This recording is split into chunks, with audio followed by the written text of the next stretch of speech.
اللہ کی طرف سے کھلی بھی ہوتی ہیں۔ البتہ بعض اولیاء الہی کی ریاضتوں اور محنتوں کی بنیاد پر یہ جو چشم آنکھیں ہیں، چشم آنکھیں ہیں، یہ اسی دنیا میں برزخی آنکھیں کھل جاتی ہیں، جو مرنے والوں کی مرنے کے بعد کھلتی ہیں، بعض کی زندگی میں کھل جاتی ہیں، جنہیں کہا جاتا ہے چشم برزخی۔ یہ ہے ابھی دنیا میں، مگر وہ والی آنکھ کھل گئی ہے جو برزخ میں سب کی کھلے گی، جو مرنے کے بعد سب کی کھلے گی۔ یہ حقیقت دیکھ رہے ہوتے ہیں، یہ سمجھ رہے ہوتے ہیں کہ یہ اس وقت کیا بولنا چاہتا ہے، کیا سوچ رہا ہے، کیا کہاں سے آیا، مجھ سے کیا بتا رہا ہے اور ہے کیا، اور یہ بتا کیا رہا ہے، یہ سب انہیں پتہ ہوتا ہے۔ ایسے واقعات بھی ہمارے سامنے ہیں، اس وقت مضمون میں بات نہیں ہے۔ مشہور واقعہ حضرت ابو بصیر کا ہے، جب حضرت امام جعفر صادق علیہ السلام سے انہوں نے طواف کے دوران فرمایا ما اکثر الحجیج ابن رسول اللہ، اے فرزند رسول کتنے زیادہ حاجی آئے ہوئے ہیں، کھبے سے کھبا چل رہا ہے، دل دھرنے کی جگہ نہیں ہے، حاجیوں کی آوازیں اور حاجیوں کا مجمع اتنا زیادہ ہے کہ سب جڑ جڑ کے چل رہے ہیں، کتنے حاجی آئے ہوئے ہیں۔ تو میرے معصوم امام نے فرمایا ما اقل الحجیج، کتنے کم حاجی آئے ہوئے ہیں، واکثر الزجیج، چیخ چلانے والے، شور مچانے والے زیادہ آئے ہوئے ہیں اور حج کرنے والے کم آئے ہوئے ہیں۔ مولا یہ اتنے زیادہ حاجی، ہر طرف حاجی ہی حاجی نظر آ رہا ہے۔ تو حضرت نے فرمایا دیکھنا چاہتے ہو کتنے حاجی آئے ہوئے ہیں؟ پھر حضرت نے ارادہ فرمایا، حضرت ابو بصیر کی آنکھوں پہ ہاتھ رکھا، ہاتھ ہٹایا تو اب ان کی وہ آنکھیں کھل گئیں جو سب کی مرنے کے بعد کھلیں گی، جنہیں چشم برزخی کہتے ہیں۔ تو ابو بصیر کہتے ہیں کہ بعضهم علی صورت الخنازیر بعضهم علی صورت القناطر، صلوات پڑھے ذرا محمد۔ بعض فلاں جانور کی شکل میں اور بعض فلاں جانور کی شکل میں لوگ تھے، کوئی کوئی کہیں کہیں حج کرتا ہوا حاجی نظر آ رہا تھا۔ عزیزان گرامی، بظاہر اس دنیا سے ہمارا عزیز چلا جاتا ہے، مگر اس سے کوئی پوچھے نا کہ کیا ہوا، ہمیں تو روتا پیٹتا چھوڑ گئے، پلٹ کے بھی نہیں پوچھا، خواب میں بھی نہیں آ رہے۔ بعض اوقات بعض عزیزوں کو تو کئی کئی سالوں تک اپنا مرنے والا خواب میں نظر نہیں آتا، ایسے چھوڑ کے چلے گئے۔ ایسی ہوتی ہے دوستی، ایسی ہوتی ہے رفاقت، یہ تھی رشتہ داری۔ تو کوئی ان سے پوچھے تو یہ جواب دیں گے۔ المحتضر نامی علامہ حلی کی کتاب ہے، جو انہوں نے مرنے سے لے کر یعنی دم نکلنے کے وقت سے متعلق جو حدیث اور واقعات ہیں ائمہ اہل بیت کے، اور پھر قبر میں اور پھر برزخ میں، ان کو ایک جگہ پر جمع کیا علامہ حلی نے۔ اس کتاب کا نام ہے المحتضر، محتضر احتضار کے خاندان کا نام ہے۔ اس میں وہ لکھتے ہیں کہ ایک روایت نقل کرتے ہیں کہ یہ مرنے والا جب وہاں پہنچتا ہے جہاں ائمہ اہل بیت کی اسے زیارت نصیب ہو رہی ہوتی ہے، مولا علی کا قرب اسے نصیب ہو رہا ہوتا ہے، جی خواتین میں بی بی ام البنین کی خدمت میں کچھ لوگ ہوتے ہیں، کچھ جناب زہرا کی خدمت میں، کوئی جناب زینب بھی کنیزی ہے۔ تو پھر یہ ایسی جگہ پر کہ جہاں مسلسل روحانیت ہی روحانیت، فرشتوں کی آمد، اولیاء الہی کی حاضریاں اور جنت کی وہ وادیاں، کبھی ہم اپنے اوپر بھی تجربہ کریں، اور ہے تجربہ بعض ہم دوستوں کا، عزیزوں کا، آپ کا، کہ جب کسی خوش آب و ہوا سرزمین پر پر لطف ماحول کے اندر جب چلے جاتے ہیں تو وہ جو تکلیف دہ ماحول ہوتا ہے، وہ جو پرانا جگہ ہوتی ہے وہ یاد نہیں آ رہی ہوتی ہے۔ کوئی فون وون آتا ہے تو پھر یاد آتی ہے اچھا ہاں وہ بھی جگہ تھی کوئی، یعنی اتنا زیادہ وہاں پر جا کے محظوظ ہو رہے ہوتے ہیں، ہر آن کوئی نیا منظر نظر آ رہا ہوتا ہے، ہر آن کوئی نئی کیفیت طاری ہو رہی ہوتی ہے، تو یہ تو بھول ہی جاتے ہیں۔ بعض اوقات ہم اپنے عزیزوں کہتے ہیں تم تو جا کے ہی بھول گئے، تم تو پلٹ کے بات ہی نہیں کی، آپ نہیں کر رہے۔ تو جیسے اس دنیا میں یہ کبھی کبھی کسی کے ساتھ ہوتا ہے کہ ہمارا مرنے والا جب وہاں چلا جاتا ہے تو وہ عالی مقام ہے، اور دنیا ہے دنی مقام۔ دنیا کو دنیا کہتے ہی اسے اس لیے ہے کہ جب یہ انسان اسے چھوڑ کر جاتا ہے تو وہ عالی مقام پر جانے کے بعد اسے دنی، جس کی مؤنث ہے دنیا، کی طرف توجہ ہی نہیں ہوتی اس کی۔ میں یہاں کیا کروں گا آ کر، جہاں ہر قدم پہ دھوکہ ہے، جہاں ہر قدم پہ فراڈ ہے، جہاں ہر قدم پہ منافقت ہے، دکھایا کچھ اور جا رہا ہے کچھ اور، ایسی جگہ پر میں کیا کروں گا آ کر۔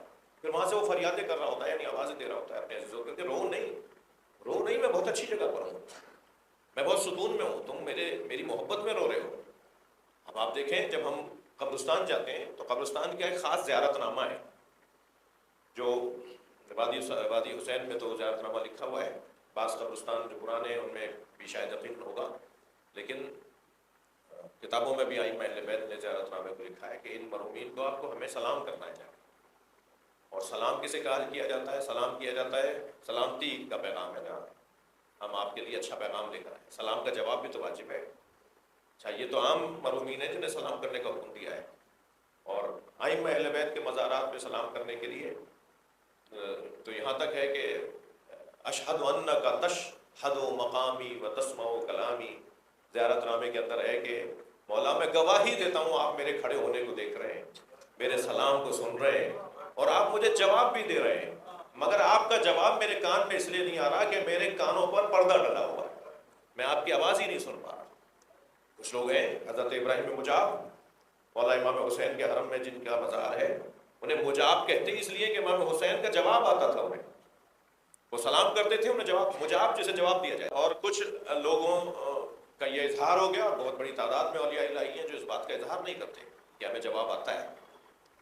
تو عزیزو، یہ انتقال ہے ایک جگہ سے دوسری جگہ، وہ جو اس مرنے والے کو سب سے زیادہ سکون نصیب ہوتا ہے، خاص طور پر اہل ایمان مرنے والوں کی بات ہو رہی ہے، مومن مرنے والوں کی بات ہو رہی ہے، سب سے زیادہ سکون۔ سورہ مبارکہ یونس کی ایک آیت ہدیہ کر رہا ہوں آپ کو، ارشاد ہو رہا ہے الذین آمنوا وکانوا یتقون لہم البشریٰ فی الدنیا والآخرہ، صاحبان ایمان اور صاحبان تقوی کو دنیا میں بھی بشارت ہے اور آخرت میں بشارت ہے۔ دنیا میں کیا بشارت ہے انہیں؟ بشارت کہتے ہیں حب علی کو، بشارت کہتے ہیں محبت اہل بیت کو۔ قل لا اسألکم علیہ اجرا الا المودۃ فی القربى سے پہلے ہے ذلک الذی یبشر اللہ عبادہ الذین آمنوا وعملوا الصالحات، یہ عظیم بشارت ہے جو اللہ نے اپنے ان بندوں کو دی ہے جو صاحبان ایمان بھی ہیں اور صاحبان کردار بھی ہیں۔ کیا بشارت ہے؟ لا اسألکم علیہ اجرا الا المودۃ فی القربى، مجھے کچھ نہیں چاہیے انسانوں اے مسلمانوں سوائے اس کے کہ میرے قربہ سے محبت کا اظہار کرو۔ تو قربہ مصطفیٰ جو ہیں، قرابت داران رسول جو ہیں، ان کی محبت بشارت ہے اللہ کی طرف سے جو نبی کے ذریعے سے دی گئی۔ تو اہل بیت یعنی بشارت الہیہ، مولا علی یعنی بشارت پروردگار، جناب زہرا کی محبت یعنی اللہ کی بشارت۔ ادھر قرآن کی دوسری آیت سورہ یونس میں اللہ ارشاد فرما رہا ہے کہ صاحبان ایمان اور صاحبان تقوی کے لیے دنیا میں بھی اور آخرت میں بشارت ہے۔ آخرت میں تو بشارت سمجھ میں آتی ہے کہ مولا علی کا دیدار ہوگا، سیدہ زہرا کی کنیزی میں ہماری عزیز جائے گی خاتون۔ اس دنیا میں کون سی بشارت ہے؟ اس دنیا میں بشارت ہے جب وہ دم اس کا نکل رہا ہوتا ہے، جب وہ مر رہا ہوتا ہے، یا حارو حمدان میں یمت یرنی، اے حارث حمدان جو مرے گا وہ مجھ علی کو دیکھے گا۔ شیخ مفید نے، شیخ صدوق نے، علامہ ہلی نے، ان شخصیات نے ہمارے عقائد کو مدون کیا ہے کتابی شکل میں۔ ان ہستیوں نے، ان بزرگ علماء نے کتابی شکل میں ڈھالا ہے امامیہ عقائد کو۔ شیخ مفید اور علامہ ہلی کہتے ہیں کہ مولا علی کی زیارت، مرتے وقت مولا علی کی زیارت، یہ عقائد امامیہ کا حصہ ہے۔ امامیہ عقائد، شیعہ عقائد کا حصہ ہے کہ جب کوئی مرے گا تو مولا علی کا دیدار ہوگا۔ اور پھر اس محتضر نامی کتاب میں علامہ ہلی روایت لکھتے ہیں مولا علی سے، جب حارث حمدان نے کہا مولا موت کیسے آتی ہے، موت کے وقت میں کیا ہوگا، تو حضرت نے وہ سارا منظر انہیں بیان فرمایا اور فرمایا یا حار حمدان میں یمت یرنی، اے حارث حمدان جو مرتا ہے وہ مجھ علی کو دیکھتا ہے۔ اب اگر وہ مومن ہوتا ہے تو میں اپنے ہاتھ سے شہد سے زیادہ شیریں شربت اسے پلاتا ہوں۔ جسے علی مولا اپنے ہاتھ سے شیریں شربت پلائیں پھر اس کا دل لگے گا کہ وہ واپس سے دنیا میں آئے، تو یہاں سے جا کر اور اعلیٰ مقام پر چلا گیا ہے، وہ وہاں خوش ہے، اس لیے پلٹ کر آنا نہیں چاہتا۔ کچھ لوگوں کو دکھا دیا جاتا ہے وہ منظر، کچھ لوگوں کو نہیں دکھایا جاتا۔ یہ جگہ کیونکہ حجابوں کی جگہ ہے، حجاب پر حجاب، پردے پر پردہ، اتنے زیادہ پردے اس دنیا کے اندر ہیں، دنیا پردوں کی جگہ ہے، حجابات کی جگہ ہے، اس لیے صحیح فیصلہ لینا یہاں بہت مشکل ہے۔ یہاں تو ہم گواہیوں اور شواہد پر فیصلہ لیتے ہیں، چاہے ہمیں 100% یقین ہو کہ یہ آدمی جھوٹ بول رہا ہے، مگر کیونکہ قاعدہ یہ ہے کہ گواہ کوئی دے، گواہی کوئی دے گا، اب اس کے اوپر ہمیں اگر یہ یقین بھی ہونا کہ یہ آدمی جھوٹ بول رہا ہے تو طریقہ یہی ہے، طریقے کو نہیں توڑیں گے۔ یہ ججز کے لیے، قاضیوں کے لیے جو مشکل امر ہے وہ یہی تو ہے، وہ جو قوانین ہے اس کے مطابق فیصلہ دیں گے، اپنے علم پر فیصلہ نہیں دیں گے۔ قوانین تو یہاں واہمات